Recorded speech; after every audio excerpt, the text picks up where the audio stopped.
हरे कृष्णा। मैं नारद मुनिदास आप सभी के लिए संपूर्ण महाभारत का एक संक्षिप्त कोर्स लेके आया हूँ। क्या महाभारत सिर्फ एक कहानी है? ये हमारे जीवन का एक दर्पण है। हर वो युद्ध, हर संकट जिसमें आप उलझे हो, वो पहले ही समझाया गया है, पहले ही लड़ा गया है। चाहे अर्जुन का भ्रम हो, द्रौपदी का अपमान हो, भगवान श्री कृष्ण की शिक्षाएं हो, भीष्म पितामह का प्रतिज्ञा हो या कुरुक्षेत्र का महायुद्ध हो, महाभारत आपके जीवन के हर एस्पेक्ट्स को कवर करता है और उसके सॉल्यूशंस आपके सामने रखता है। सबसे पहले प्रश्न ये उठता है कि हमें महाभारत क्यों सीखना चाहिए? जहाँ पे इस दुनिया में असत्य का प्रचार हो रहा हो, अधर्म का प्रचार हो रहा हो, जहाँ पे मूल्यों और नैतिकताओं पर प्रश्न उठ रहा हो, तो इन सभियों का उत्तर हमें कहाँ मिलेगा? इन सभियों का उत्तर केवल और केवल महाभारत में मिलता है।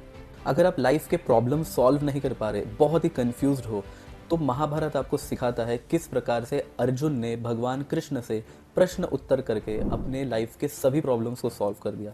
वही अर्जुन जो युद्ध नहीं करना चाहते थे, वो धर्म के लिए, युद्ध करने के लिए प्रेरित हो गए। अगर आपके ऊपर अन्याय हो रहा है, तो महाभारत आपको द्रौपदी का उदाहरण देकर समझाता है कि ऐसे समय में किस प्रकार से भगवान की शरण लेनी चाहिए। अगर इसी प्रकार से आपको जीवन के हर एस्पेक्ट्स में सफल होना है, तो महाभारत आपको भगवान कृष्ण के नीतियों को अपनाना सिखाता है। भारत के इस महान इतिहास को हम 3 अलग अलग दृष्टिकोण से समझ सकते हैं।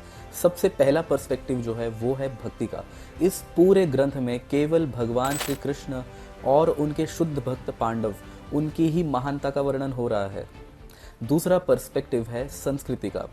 हमारा पूरा देश भारत जो है वो कई विविध लोगों से भरा हुआ है। विविध भाषाएं हैं, अनेक प्रकार के लोग हैं, अनेक प्रकार के प्रांत हैं, अनेक प्रकार का रहन सहन है।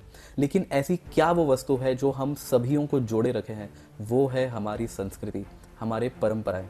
तीसरा पर्सपेक्टिव जो है वो है नैतिकता का। हमें पता चलेगा कि एक्चुअली सत्य क्या है, असत्य क्या है, धर्म क्या है, अधर्म क्या है, और उस पे चलने की जो शक्ति है, जो मानसिकता है, वो हमें प्राप्त होती है इस महाभारत के द्वारा।